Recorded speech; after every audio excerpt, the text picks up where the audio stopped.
Hi friends, ఈ రోజు మనం చూడబోయే సినిమా పేరు అవుట్. ఇదొక అద్భుతమైన యాక్షన్, ఎమోషన్, ఫ్రెండ్షిప్ కలయికతో ఉన్న సినిమా. మూవీలో ఒక్క సీన్ కూడా బోరింగ్ అనిపించదు. మీకు ఫ్రెండ్షిప్ సినిమాలు, గ్యాంగ్స్టర్ స్టోరీలు నచ్చితే ఈ రోజు మన కథ మీకోసమే. అయితే ఆలస్యం లేకుండా మనం ఒక గ్యాంగ్స్టర్ల ప్రపంచంలోకి వెళ్ళిపోదాం. కథ మొదలవుతుంది జపాన్లోని ఒక్క నగరంలో. అక్కడ మనం ఆరిసు అని పిలిచే ఒక అబ్బాయిని చూస్తాం. ఇప్పుడు అతడు జైల్లో ఉన్నాడు. కానీ గతంలో అతను నొటోరియస్ అనే ఒక గ్యాంగ్ కి లీడర్ గా ఉండేవాడు. చిన్నప్పటినుంచే ఆరిసుకి మార్షల్ ఆర్ట్స్ అంటే చాలా ఇష్టం. అతను కరాటేలో బ్లాక్ బెల్ట్ కూడా గెలిచాడు. తన డ్రీమ్ ఒక గొప్ప ఫైటర్ అవ్వడం. కానీ అతని లైఫ్ అంత సాఫీగా పోలేదు. ఆరిసు 7 సంవత్సరాల వయసులో ఉండగానే అతని అమ్మా నాన్న ఇద్దరూ మరణించారు. దాంతో అతను తన ఆంటీ, అంకుల్ దగ్గర పెరిగాడు. ఆరిసుకి ఒక సమస్య ఉంది. అతనికి చాలా ఈజీగా కోపం వస్తుంది. అయినా అతనికి బైక్ రైడింగ్ అంటే ఇష్టం కాబట్టి ఒక మోటార్ సైకిల్ గ్యాంగ్ లో చేరిపోయాడు. మెల్లగా ఆ గ్యాంగ్ కి అతనే లీడర్ అయ్యాడు. ఒకరోజు వారి గ్యాంగ్ ఇంకో గ్యాంగ్ తో బైక్ రేస్ చేస్తూ నగర రోడ్ల మీద పోటీ పడుతుంది. కానీ అలా రోడ్ల మీద రేస్ చేయడం ఇల్లీగల్. పోలీసులు వచ్చి వాళ్ళను పట్టుకుంటారు. దాంతో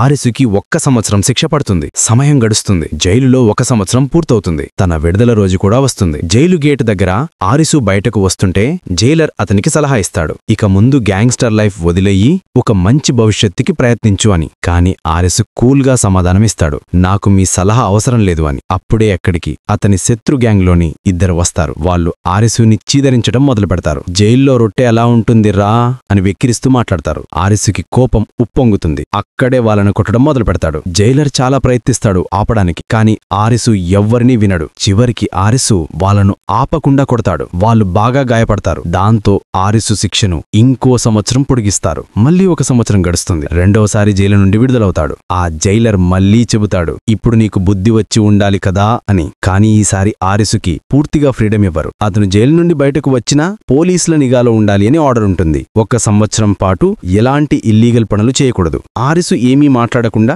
తన ఆంటీ, అంకుల్ ఇంటికి వెళ్తాడు. వాళ్ళతన్ని చాలా ప్రేమిస్తారు. ప్రత్యేకంగా ఆంటీ అతన్ని తన కొడుకులా చూసుకుంటుంది. వాళ్లకొక చిన్న షాప్ ఉంటుంది. ఆరిసు కూడా అక్కడే పనిచేయడం మొదలు పెడతాడు. కొన్ని రోజుల తర్వాత జైలు నుండి ఒక ఆఫీసర్ వస్తాడు ఆరిసు మీద పర్యవేక్షణ చేయడానికి. ఆఫీసర్ అతని అంకుల్ది చెప్తాడు, ఆరిసుని జాగ్రత్తగా గమనించండి, లేకపోతే మళ్ళీ జైలుకు వెళ్తాడు అని. కానీ ఆరిసు ఆంటీ ఆఫీసర్కి చెబుతుంది, ఆరిసు అంత చెడ్డవాడు కాదు, అతని గురించి బాగా తెలుసు, అతను మారిపోయాడు, అతన్ని చెడ్డవాడిగా ఫ్రేమ్ చేశారు. అప్పుడు ఆఫీసర్ కోపంగా చెబుతాడు, నేరస్తుడెప్పటికీ మారడు, ఒకరోజు నీకే అతని వల్ల కష్టం వస్తుంది. ఆ మాటలు ఆరిసు చెవిలో పడతాయి. అతనికి చాలా కోపం వస్తుంది. ఆఫీసర్ మీద దాడి చేయాలనిపించినా తనను తాను కంట్రోల్ చేసుకుంటాడు. తర్వాత బయటకు వెళ్లి ఒక ఎలక్ట్రిక్ పోల్ దగ్గర నిలబడి తన కోపంతో ఆ ఎలక్ట్రిక్ పోల్ ని కొడతాడు, అరుస్తాడు. అప్పుడు అక్కడ చేహిరో అనే అమ్మాయి వస్తుంది. ఆమెను చూసిన వెంటనే ఆరిసు ప్రశాంతంగా అవుతాడు. ఎందుకంటే ఆరిసు చాలా రోజుల నుండి చేహిరోని ఇష్టపడుతున్నాడు, కాని చెప్పలేదు. చేహిరో చెబుతుంది, ఇలా కోపంతో అరవడం సరికాదు అని. వెళ్లిపోతుంది. ఆరిసుకి చాలా బాధగా ఉంటుంది. తనకు ఇష్టమైన అమ్మాయి తనను ఇలా చూసింది కదా అని బాధపడతాడు. తర్వాత ఇంటికి వెళ్తూ ఉంటే ఆరిసు ఒక అద్భుతమైన మోటార్ సైకిల్ చూస్తాడు. అది తనకు ఇష్టమైన మోడల్. అతను దాన్ని దగ్గరగా చూసుకుంటుంటే ఆ బైక్ యజమాని ఎబీ వస్తాడు. ఎబీ దురుసుగా మాట్లాడతాడు, ఎందుకురా నా బైక్ కి దగ్గరకొచ్చావు అని. ఆరిసు గొడవకు వెళ్లకుండా శాంతంగా వెళ్లిపోవాలని ప్రయత్నిస్తాడు. కానీ ఎబీ మళ్లీ వెక్కిరిస్తూ అంటాడు, ఎందుకురా భయపడ్డావా? నా ఒక మాటకే ఇలా వణుకుతున్నావంటే ఒక్క పంచ్ కొడితే నువ్వు భయంతో జారిపడతావు. ఇంతకంటే ఆరిసు తట్టుకోలేడు. అతను ఎబీని ఫైట్ కి ఛాలెంజ్ చేస్తాడు. ఆరిసు ఎబీని ఫైట్ కి ఛాలెంజ్ చేస్తాడు. ఎబీ కూడా ఒప్పుకుంటాడు. రా సైడ్కి వెళ్లి చూద్దాం ఎవరు గొప్పో అని. ఫైట్ మొదలవడానికి ముందు ఆరిస్ చెప్పేస్తాడు, నేను ఇప్పుడు కూడా పోలీస్ మానిటరింగ్ లో ఉన్నాను. ముందు ఇద్దరిని కొట్టడం వల్ల నాకు ఇంకో ఏడాది జైలు శిక్ష పడింది. ఇప్పుడు ఇంకో గొడవ పడదలుచుకోలేదు. కాని ఎబీకి ఈ మాటలతో ఏమీ పనుండదు. అతను ఫైట్ మొదలు పెడతాడు. అయితే మొదటి పంచు వేసిన వెంటనే అతనికి అర్థమవుతుంది ఆరిసు ఫైటింగ్ స్కిల్స్ భయంకరంగా ఉన్నాయని. ఆరిసు ఎబీని ఒక్క దెబ్బలో నేలకోరిపేస్తాడు. కొన్ని సెకండ్లలోనే ఎబీకి తెలుస్తుంది తాను తప్పు వ్యక్తితో గొడవ పెట్టుకున్నాడని. అతను ఓడిపోయి దయచేసి ఈ విషయాన్ని ఎవరికీ చెప్పద్దు అని వేడుకుంటాడు. ఎందుకంటే అతను చెబుతాడు, నేను కిల్లహిటో అనే బైక్ గ్యాంగ్ కి డిప్యూటీ లీడర్ని. ఇది బయటకు పోతే నా రెప్యుటేషన్ పోతుంది. కిల్లహిటో అంటే ఆ ప్రాంతంలో సభ్యులు 100 మంది ఉన్న పెద్ద గ్యాంగ్. ఆ మాట విన్న వెంటనే ఆరిసు కళ్ళు వెలిగిపోతాయి. అతనికి బైక్ గ్యాంగ్ గురించి అంటే ఆసక్తి ఎక్కువ కదా. అతను అడుగుతాడు, మీ మీరందరూ ఎవరు? మీ టీంలో ఎవరు బలమైనవారు? ఏబీ వివరంగా చెబుతాడు. మా కిల్లహిటో గ్యాంగ్లో 100 మంది ఉన్నారు. వాళ్లను 4 గ్రూపులుగా విభజించారు. ప్రతి గ్రూపుకి ఒక లీడర్ ఉన్నాడు. టాగుచి మొదటి గ్రూప్ లీడర్, అతను ఒక మంచి జూడో ఫైటర్. మెగురో రెండో గ్రూప్ లీడర్, అతనికి స్పీడ్ ఫైటింగ్ లో స్పెషల్ టాలెంట్ ఉంది. కేజో మూడో గ్రూప్ లీడర్, అతను ఒక ప్రొఫెషనల్ అథ్లెట్. ఇప్పటివరకు ఒక్క ఫైట్ కూడా ఓడిపోలేదు. సాగో నాలుగవ గ్రూప్ లీడర్. సాగో మరియు ఆర్ అనే ఇద్దరు ఈ టీం నడిపిస్తారు. ఇద్దరు చాలా డేంజరస్ ఫైటర్స్. ఆరిసు అడుగుతాడు, అందరిలోనూ అత్యంత శక్తివంతుడు ఎవరు? ఎబీ చెబుతాడు, మా లీడర్ తాంజా. అతనే ఈ మొత్తం గ్యాంగ్ ని కంట్రోల్ చేస్తాడు. ఇప్పటివరకు ఎవ్వరూ అతన్ని ఓడించలేకపోయారు. తరువాత రోజు ఆరిసు తన ఆంటీ అంకుల్తో షాప్లో పనిచేస్తూ ఉంటాడు. అప్పుడే ఎబీ అక్కడికి వస్తాడు. ఆరిసుని వెతుకుతూ షాప్ దగ్గరికి వచ్చి నిలుస్తాడు. ఆరిసు ఆశ్చర్యపోతాడు, ఎందుకంటే తన ఆంటీ ఎబీకి చాలా స్నేహపూర్వకంగా వ్యవహరిస్తుంది. అతనికి చాయ్ తినుబండ్లు ఇస్తుంది. ఎందుకంటే ఎబీ చెబుతాడు, ఆరిసు నా మంచి ఫ్రెండ్ అని. దాంతో ఆంటీ చాలా హ్యాపీ అయ్యి అతనికి ఫ్రీ స్పెషల్ డిష్ కూడా ఇస్తుంది. ఎబీ సంతోషంగా అన్నీ తింటాడు. అప్పుడే టీవీలో ఒక న్యూస్ వస్తుంది. ఒక కార్ యాక్సిడెంట్ అయ్యింది, అందులో డ్రగ్స్ దొరికాయి. అదే విషయం విన్న వెంటనే ఎబీ చెబుతాడు, ఆ డ్రగ్స్ బిజినెస్ వెనక ఉన్న వాళ్ల గురించి నాకు తెలుసు. ఆ బిజినెస్ ని బాంకురా ఖాన్ అనే గ్యాంగ్ నడుపుతుంది. ఈ గ్యాంగ్ కేవలం డ్రగ్సే కాదు, అన్ని ఇల్లీగల్ పనుల్లో కూడా పాల్గొంటుంది. వారి బాస్ పేరు కజిమాసా, చాలా పవర్ఫుల్ గ్యాంగ్ లీడర్. అతను ప్రతి నెలా ఒక ఈవెంట్ పెడతాడు. ఎవరైతే ఎక్కువ డ్రగ్స్ అమ్ముతారో వాళ్ళకి బిగ్ బోనస్ ఇస్తాడు. కజిమాసా దగ్గర ఇద్దరు ముఖ్యమైన వ్యక్తులు ఉంటారు. కోజీ ముఖం పెద్దగా ఉన్నవాడు, కెన్స్ ఎప్పుడూ మాస్క్ వేసుకుని తిరిగేవాడు. ఆ రోజు కజిమాసా ఈవెంట్ జరుగుతోంది. అప్పుడు అక్కడికి హారికావా అనే వ్యక్తి వస్తాడు. తన కార్కి కెన్స్ ఢీ కొట్టినందుకు నష్టపరిహారం అడుగుతాడు. మొదట కజిమాసా క్షమాపణ చెబుతాడు. తర్వాత కెన్జ్నే కొడతాడు. కొట్లాటలో అతని తల పగిలిపోతుంది. అతను హారికావాకి 1 మిలియన్ యెన్ నష్టపరిహారం ఇస్తాడు. కానీ హారికావా వెళ్లేటప్పుడు కజిమాసా చెబుతాడు, ఇప్పుడు నా మనిషిని హాస్పిటల్కి పంపించాలి కాబట్టి ఆ డబ్బులు తిరిగి ఇవ్వాలి. హారికావా నవ్వుతూ అంటాడు, ఏమిట్రా నన్ను మోసం చేస్తున్నావా? డబ్బు తిరిగి ఇవ్వను. దాంతో కజిమాసా చివరి ఆఫర్ ఇస్తాడు, మరి ఫైట్ చేద్దామా? నువ్వు గెలిస్తే డబ్బు నీది, ఓడిపోతే డబ్బు తిరిగి ఇవ్వాలి. హారికావా ఒప్పుకుంటాడు. ఫైట్ స్టార్ట్ అవుతుంది. కజిమాసా ఫైటింగ్ స్కిల్స్ అద్భుతం. హారికావా ఒక్క దెబ్బ కూడా ఇవ్వలేడు. చివరికి అతను గాయాలతో నేల మీద పడిపోతాడు. ఇదే సమయంలో ఆరెస్సు షాప్ కోసం సరుకులు తీసుకుని ఇంటికి వస్తూ ఉంటాడు. మార్గంలో ఎబీ మళ్లీ అతన్ని కలుస్తాడు. ఎబీ చెబుతాడు, రా నీకో మంచి ప్లేస్ చూపిస్తాను, బౌలింగ్ క్లబ్. అక్కడికి పెద్ద పెద్ద గ్యాంగ్ స్టార్లు వస్తారట. ఎబీ ఆరిస్సుని వాళ్లతో పరిచయం చేయాలనుకుంటాడు. దారిలో వెళ్తూ చెబుతాడు, ఈ క్లబ్ సాధారణ స్థలం కాదు. ఇక్కడ తరచుగా గ్యాంగ్ల మధ్య ఫైట్ పోటీలు జరుగుతుంటాయి. కొన్ని రోజుల క్రితం కూడా 4 పెద్ద గ్యాంగ్ల మధ్య అక్కడ ఒక భారీ ఫైట్ జరిగిందని చెబుతాడు. అందులో తన కిల్లహిటో గ్యాంగ్ కూడా పాల్గొందని చెబుతాడు. ఇప్పుడు మనం బౌలింగ్ క్లబ్ సీన్కి వస్తాం. అక్కడ రియో అనే ఒక వ్యక్తి ఉంటాడు. అతను కూడా కిలిహిటో గ్యాంగ్ సభ్యుడు. రియోతో పాటు ఇంకో కొంతమంది గ్యాంగ్ మెంబర్స్ కూడా అక్కడే ఉంటారు. అప్పుడు రియో తన చిన్న చెల్లి యూలీని అక్కడ చూస్తాడు. రియోకి కోపం వస్తుంది. ఇక్కడెందుకొచ్చావు? ఇది గ్యాంగ్స్టర్ల క్లబ్ అని అరిచి చెబుతాడు. అతనికి తెలుసు ఇక్కడ తరచుగా గొడవలు, ఫైట్లు జరుగుతాయని. అందుకే తన చెల్లిని బయటకు పంపిస్తాడు. యూలీ తన అన్నపై అసంతృప్తిగా ఉంటుంది. ఏమాత్రం మాట వినకుండా అక్కడి నుంచి వెళ్లిపోతుంది. ఇంకా మరోవైపు ఎబీ ఆరిస్ని కూడా అక్కడికి తీసుకొస్తాడు. వాళ్ళు ఇద్దరూ క్లబ్లోకి వస్తుంటే రియో అక్కడ నుంచి వెళ్లడానికి సిద్ధమవుతాడు. తన చెల్లిని శాంతిపరిచేందుకు మళ్లాలని అనుకుంటాడు. ఆరిస్ చెబుతాడు, నువ్వు చెల్లి మీద కోపం తగ్గించాలంటే నేను కూడా వస్తాను. ఇలాంటి కోపాలు తగ్గించటంలో నేను ఎక్స్పర్ట్ అని సరదాగా అంటాడు. అయితే ఎబీ వెంటనే సీరియస్ అవుతాడు. అయ్యా, నువ్విక్కడికి వచ్చి అమ్మాయిల మీద ఇంట్రెస్ట్ చూపిస్తున్నావా అని జోక్గా చెబుతాడు. ఆరిస్ నవ్వుతూ, ఏమిట్రా నన్నిలా డౌట్ చేస్తున్నావా అని సరదాగా మందలిస్తాడు. ఇదంతా కెన్స్ అనే వ్యక్తి గమనిస్తాడు. కెన్స్ అంటే అదే మాస్క్ వేసుకునే వ్యక్తి. అతను ఎబ్బీని తన ఐడల్లా చూస్తాడు. చాలా గౌరవిస్తాడు. కాబట్టి అతనికి అనిపిస్తుంది ఆరిస్ ఎబ్బీతో దురుసుగా మాట్లాడాడని. అప్పుడే కోపంతో వచ్చి ఆరిస్ మీద దాడి చేయబోతాడు. కాని ఎబ్బీ వెంటనే ఆపేస్తాడు. కెన్స్, ఆరిస్ నా స్నేహితుడు అని చెబుతాడు. కెన్స్ చెబుతాడు, నేను కూడా కిలిహిటో గ్యాంగ్ డిప్యూటీ లీడర్ని. నాకు లీడరైన తాంజా మీద కూడా అంత గౌరవం ఉండదు. ఎబ్బీ మీద ఎంత ఉంటుందో. ఈ మాట విన్న వెంటనే అక్కడ ఉన్న టగూచి మరియు మెగురో కోపంతో ఎర్రబడిపోతారు. వాళ్లు కెన్స్ మీదే గొడవ మొదలుపెట్టబోతారు. ఎందుకంటే వాళ్లకి నచ్చదు కెన్స్ ఎబ్బీని లీడర్ కంటే ఎక్కువగా గౌరవించటం. మెగురో కోపంగా ఆరిస్ వైపు తిరిగి చెబుతాడు, నువ్వు ఎవర్రా మా టీం మధ్య మాట్లాడడానికి? ఎబ్బీతో తిరుగుతున్నావు కాబట్టి నీకేమైనా లెవెల్ పెరిగిందనుకుంటున్నావా? మా టీంలో నీలాంటి చిన్న స్థాయి వాళ్లకి ప్లేస్ లేదు. మేము నిన్ను ఒక్కసారి సంతోషంగా ఉండనిస్తే తర్వాత నువ్వు ఎక్కడికి వెళ్లగలవో చూద్దాం. అక్కడ ఉన్న అందరూ నవ్వుతూ ఆరిస్ని ఎగతాళి చేస్తారు. ఆరిస్కి కోపం మరింత పెరుగుతుంది. అతను టేబుల్ మీద ఉన్న గ్లాసుని పగలగొడతాడు. అందరూ షాక్ అవుతారు. ఆరిస్ అంటాడు, నేను మీలాంటి గ్యాంగ్స్టర్లకు భయపడను. నాకు ఒక్కటే భయం, జై జైలు. అతను చెబుతాడు, ఇప్పుడు మీ అందర్నీ ఇక్కడే కొట్టి పడేస్తే నన్ను మళ్లీ జైలుకు పంపిస్తారు. అందుకే నేను ఆగుతున్నాను. ఇంతలోకి అక్కడికి ఒక కొత్త వ్యక్తి వస్తాడు. అతనే తాంజా, కిల్హిటో గ్యాంగ్ మెయిన్ లీడర్. తాంజా చాలా కూల్ గాయ్, అందంగా స్టైలిష్ గా ఎప్పుడూ చిల్గా ఉండే వ్యక్తి. అతను స్మైల్ చేస్తూ చెబుతాడు, హాయ్ ఆర్ఎస్. ఆర్ఎస్ కూడా సమాధానమిస్తూ చెబుతాడు, ఇప్పుడు నువ్వు నాతో ఫైట్ చేయాలనుకుంటున్నావా? అతను తాంజాని చూసి సరదాగా చెబుతాడు, నీ లుక్ చూస్తుంటే లీడర్లా కనిపించడం లేదు. నీ హెయిర్ స్టైల్ కూడా అంత ఫన్నీగా ఎందుకుందో. ఇంతకు తాంజా కాస్త సైలెంట్ గా ఉన్నా ఇది విన్న తర్వాత అతనికి చిన్న కోపం వస్తుంది. అతను తన చేతితో గట్టిగా గోడ మీద కొడతాడు. ఆరిస్ కళ్ళు చెదరేంత పంచ్ శక్తి. ఆరిస్ కి అప్పుడే అర్థమవుతుంది, ఈ అబ్బాయి లుక్ కి మోసపోకూడదు, ఇతను రియల్ గా చాలా స్ట్రాంగ్. తాంజా చెబుతాడు, నాతో ఫైట్ చేయాలంటే ఒక అడ్రస్ ఇస్తాను, అక్కడికి వచ్చి చూద్దాం ఎవరు బలవంతుడో. ఆరిస్ వెంటనే అంగీకరిస్తాడు.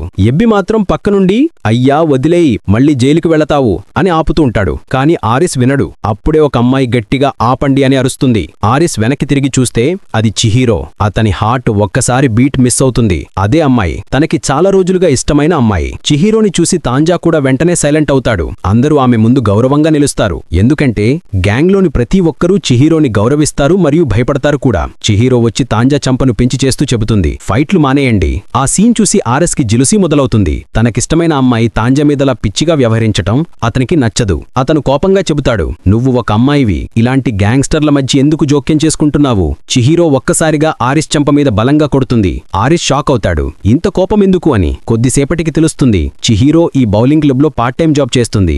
గ్యాంగ్ సభ్యుల అందరితో ఆమెకి మంచి ఫ్రెండ్షిప్ ఉంది. తర్వాత టగూచి మళ్లీ ఆరిస్తో గొడవ పెట్టుకోబోతాడు. కానీ తాంజా చెబుతాడు, చిహీరో చెప్పింది కదా ఫైట్ వద్దు, అందుకే అక్కడే గొడవ ఆగిపోతుంది. తర్వాత ఆర్ఎస్ ఎబ్బి ఇద్దరు సైలెంట్ గా ఒక చోట కూర్చుంటారు. ఆర్ఎస్ అడుగుతాడు, ఈ చిహీరో ఎవరు? గ్యాంగ్ వాళ్ళు అంత గౌరవం ఎందుకిస్తున్నారు? ఎబ్బి చెబుతాడు, చిహీరోకి ఒక అన్న ఉన్నాడు. అతనే ముందు ఈ గ్యాంగ్ కి లీడర్. చాలా మంచివాడు, ధైర్యవంతుడు. ఒకసారి పెద్ద ఫైట్లో అతను గాయపడి చనిపోయాడు. అతని మరణం వల్ల చిహీరో మానసికంగా బాగా కుంగిపోయింది. తాంజా ఆ విషయం వల్ల తన్ను తాను దోషిగా భావించాడు. అందుకే చిహీరోని తన చిన్న చెల్లిలా చూసుకుంటున్నాడు. అందుకే గ్యాంగ్లో ప్రతి ఒక్కరూ ఆమెను రక్షించడానికి ఓ మాట ఇచ్చారు. ఆమెకి ఫైట్ అంటే చాలా అసహ్యం. ఎవరైనా గ్యాంగ్లో ఫైట్ చేస్తే ఆమె చాలా కోపం పడుతుంది. ఈ కథ విని ఆర్ఎస్ కి చాలా బాధగా ఉంటుంది.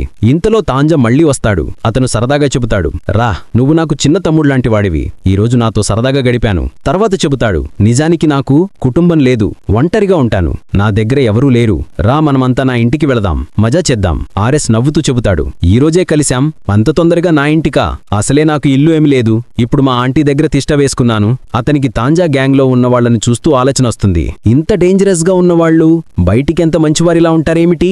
ఇదిలా ఉంటే తర్వాత రోజు ఉదయం ఎబి వర్కౌట్ చేస్తూ ఉంటాడు. ఆర్ఎస్ కూడా అతని దగ్గరుంటాడు. అప్పుడే సాగు అనేవాడు వస్తాడు. అతను చెబుతాడు, బ్యాంకురా గ్యాంగ్ వాళ్లు మా కొంతమందిని బాగా కొట్టేశారు. ఏదైనా చెయ్యాలి. ఎందుకంటే ఎబి డెప్యూటీ లీడర్ కాబట్టి నిర్ణయం తీసుకోవాల్సింది అతనే. ఎబి ఆలోచించి చెబుతాడు, ఇప్పుడు వాళ్లతో ఫైట్ చేసే టైం కాదు. ముందుగా మన టీంని మరింత ట్రైన్ చేయాలి. అతను వాళ్ళకి ఫైటింగ్ టెక్నిక్స్ చూపిస్తాడు.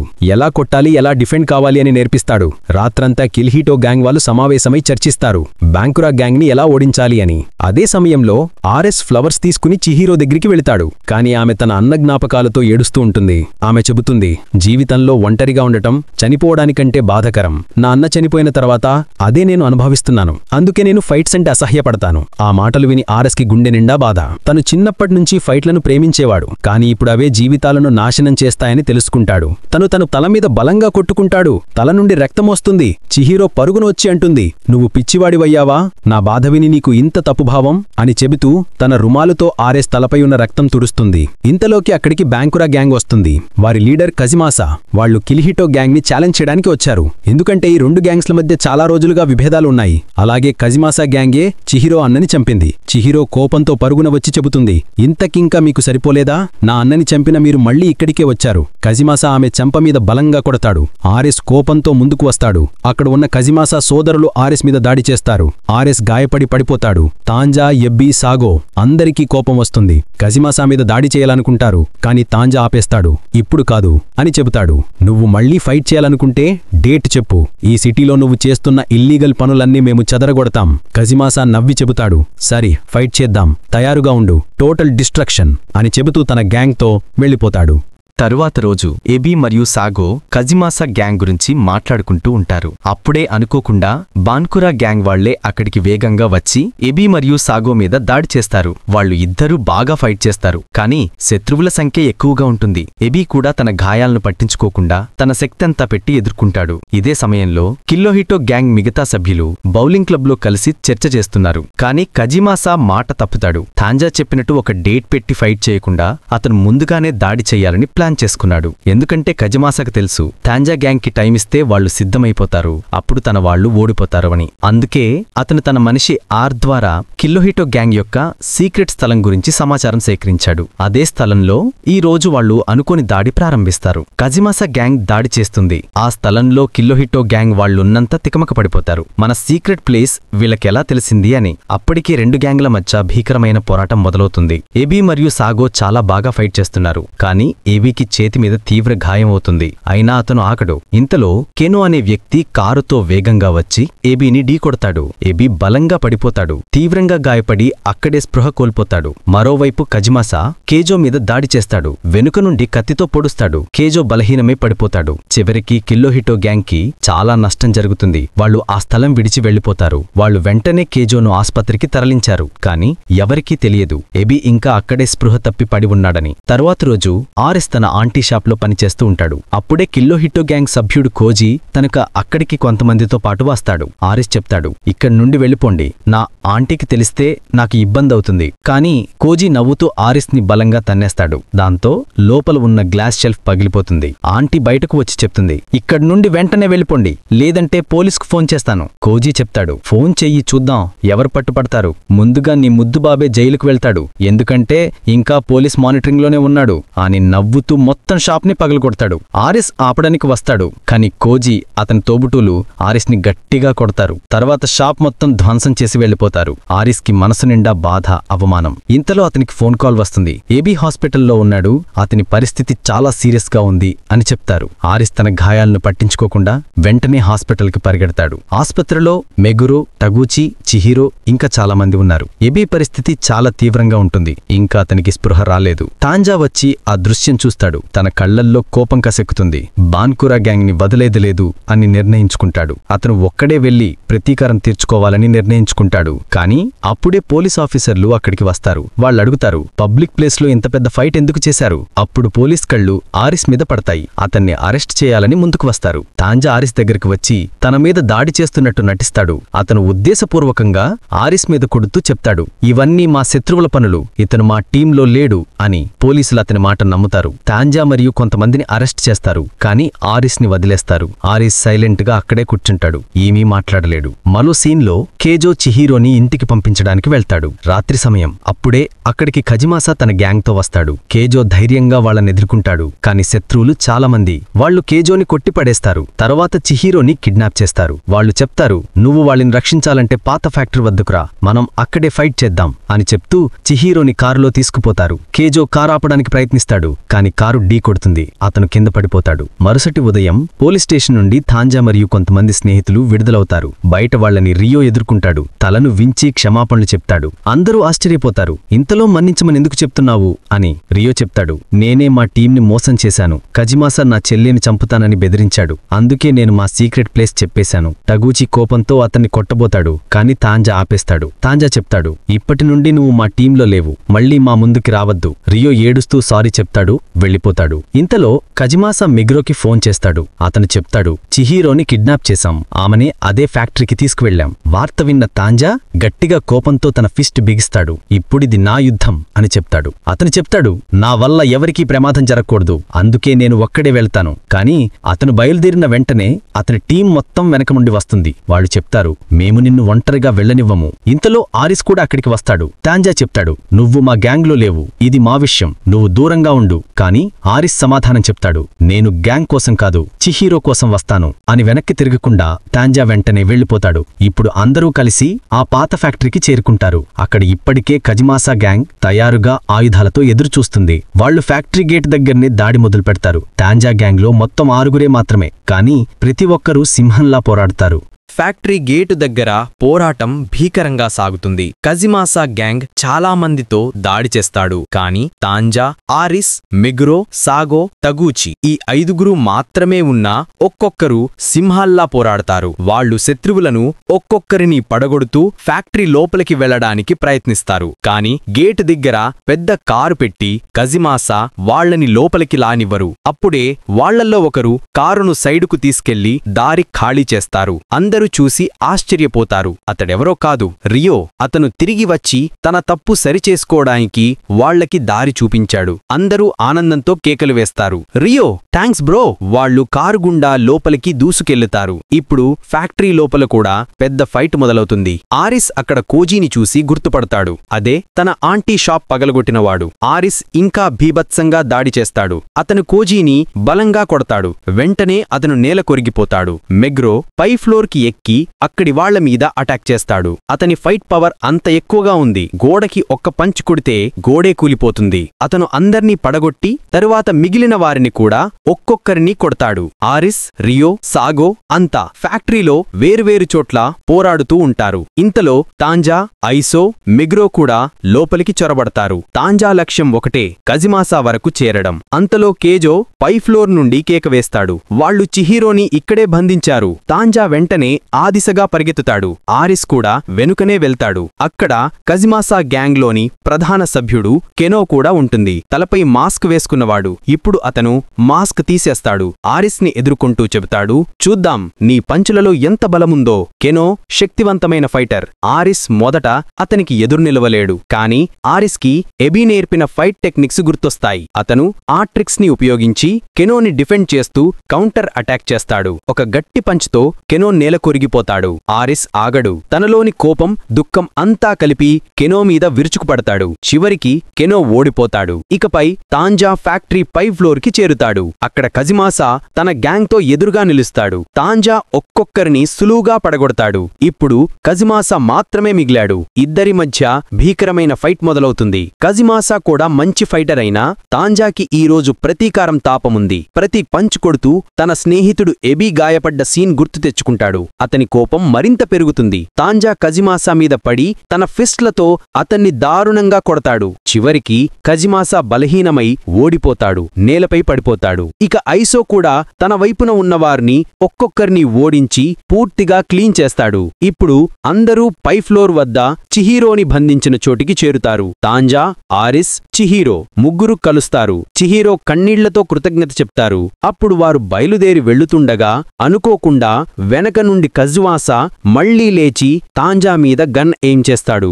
ఆరిస్ షాక్ అవుతాడు. తాంజా కూడా వెనుక్కి తిరుగుతాడు. అప్పుడే కెనో మళ్లీ లేచి తన బాస్ కజిమాసా తలమీదే కొడతాడు. కజిమాసా అక్కడికక్కడే పడిపోతాడు, చచ్చిపోతాడు. కెనో చెబుతాడు, మా గ్యాంగ్ పూర్తిగా ముగిసిపోయింది. ఇప్పుడైనా నేను సైడ్ మార్చకపోతే నేను కూడా చనిపోతాను అని చెబుతూ తాంజా వైపు తిరుగుతాడు. పోలీసులు వస్తున్నారు, మీరు ఇక్కడి నుండి వెళ్ళిపోండి. దూరం నుండి సైరన్ సౌండ్ వినిపిస్తోంది. కెనో వాళ్లకి పక్కదారి చూపిస్తాడు. తాంజా, ఆరిస్, చిహిరో, మెగ్రో, సాగో, ఐసో అందరూ ఆ దారి నుంచి బయటకు వస్తారు. బయట రియో వాళ్ల కోసం కార్తో వేచి ఉంటాడు. అందరూ కారులో కూర్చుని ఆ ఫ్యాక్టరీ నుండి వెళ్లిపోతారు. పోలీసులు చేరేసరికి అక్కడ ఎవరూ ఉండరు. కేవలం కజిమాసా, కెనో ఇంకా వారి గ్యాంగ్ సభ్యుల శవాలు మాత్రమే. పోలీసులు అడుగుతారు, ఇక్కడ ఎవరు పోరాడారు? కెనో సమాధానమిస్తాడు, ఇది మా గ్యాంగ్ లోపని ఫైట్. కిల్హిటో గ్యాంగ్కు దీని సంబంధం లేదు. దాంతో కిల్హిటో గ్యాంగ్ ఈ కేసు నుండి తప్పించుకుంటుంది. వాళ్లపై ఉన్న అన్ని అనుమానాలు తొలగిపోతాయి. కొన్ని రోజుల తరువాత